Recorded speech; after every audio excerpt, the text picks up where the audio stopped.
everybody, welcome back to my YouTube channel Risna Tiarika with me Risna. Everybody, di video kali ini lagi-lagi kita masih membahas mengenai hal-hal yang berkaitan dengan S2 ya. Dan yang akan kita bahas kali ini everybody terkait dengan penderitaan yang biasa dirasakan oleh mahasiswa S2. So everybody, mahasiswa S2 mungkin yang everybody lihat di luar sana ya, enak ya dia bisa S2. Mungkin everybody berpikir seperti itu terhadap teman-teman everybody yang melanjutkan S2. But everybody, perjalanan dan kehidupan sebagai mahasiswa S2 itu everybody tidak seindah yang Anda lihat. Walaupun banyak orang-orang yang memiliki cita-cita untuk melanjutkan studi S2, tapi menjalani studi S2 itu everybody banyak penderitaan yang harus kita telan sendiri. Jadi ada banyak hal-hal yang tak terungkap, mulai dari tekanan mental, fisik yang tak selalu baik-baik saja, kurang istirahat, kurang tidur, kurang makan, insomnia, asam lambung, bahkan juga anemia. Jadi everybody, sebelum everybody sekalian memutuskan untuk melanjutkan studi S2, mohon pertimbangkan dengan baik. Ada banyak penderitaan yang mungkin Anda hadapi setelah Anda melanjutkan studi S2. So everybody, kita membahas mengenai penderitaan mahasiswa S2 ya.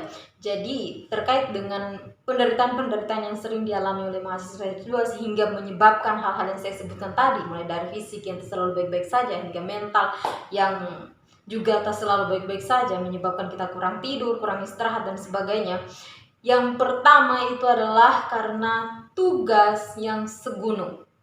Jadi tugas mahasiswa S2 itu pribadi cukup banyak, bahkan sangat banyak jika dibandingkan dengan studi sebelumnya.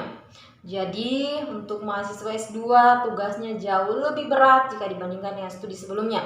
Tugasnya pasti berkaitan dengan jurnal, paper dan paper. Jadi biasanya kita disuruh membedah jurnal atau bahkan disuruh mereview jurnal, membuatnya menjadi suatu jurnal baru. Jadi di sini adalah menjadi jurnal review. Seperti itu. Jadi kita mengumpulkan dari beberapa sumber, kita membuatkan jurnal baru, sehingga itu membutuhkan tenaga pemikiran juga ya. Jadi cukup berat tantangannya. Dan dosen, kalau misalnya di studi sebelumnya kan kita lebih banyak diberikan oleh dosen. Di studi S2 itu pada umumnya dosen mengarahkan kita, apa sih yang harus kita pahami supaya kita bisa memperdalam keilmuan di bidang S2 yang telah kita pilih ini atau di bidang jurusan kita pilih ini. Jadi hanya seperti itu. Kemudian kita disuruh mengarahkan, cari jurnal tentang ini, buat jurnal review tentang ini. Kemudian misalnya setelah Anda membuatnya itu, Anda mempresentasikan lagi di depan kelas. Jadi tantangannya cukup berat, cukup menguji mental dan fisik ya everybody. Selanjutnya adalah terkait dengan tuntutan untuk berpikir kritis dan aktif. Jadi tentunya sebagai mahasiswa S2 yang ilmunya sudah mulai bertambah, kita dituntut untuk bagaimana berpikir kritis dan berpikir aktif ya everybody. Jadi terkait dengan bagaimana menyelesaikan tugas tadi, terkait kenapa kita diberikan tugas seperti itu, supaya melatih pemikiran kita untuk menjadi kritis dan juga aktif seperti itu everybody. Jadi itu semua cukup menguras tenaga dan pemikiran kita. Kemudian berikutnya everybody, tuntutan studi yang singkat. Jadi S2 itu kan hanya waktunya 2 tahun, paling lambat 3 tahun seperti itu. Jadi tuntutan studi yang singkat, sementara pengetahuan yang harus kita dapatkan cukup mendalam dan juga banyak skill yang harus kita asah seperti kemampuan berpikir yang kritis dan aktif itu membuat kita harus mengeluarkan effort lebih untuk memenuhi semua itu everybody, sehingga kita belajarnya lebih banyak jika dibandingkan dengan studi sebelumnya.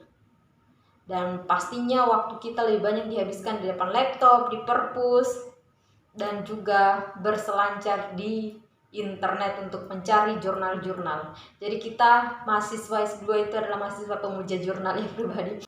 Kemudian berikutnya everybody, teror tesis yang selalu menghantui.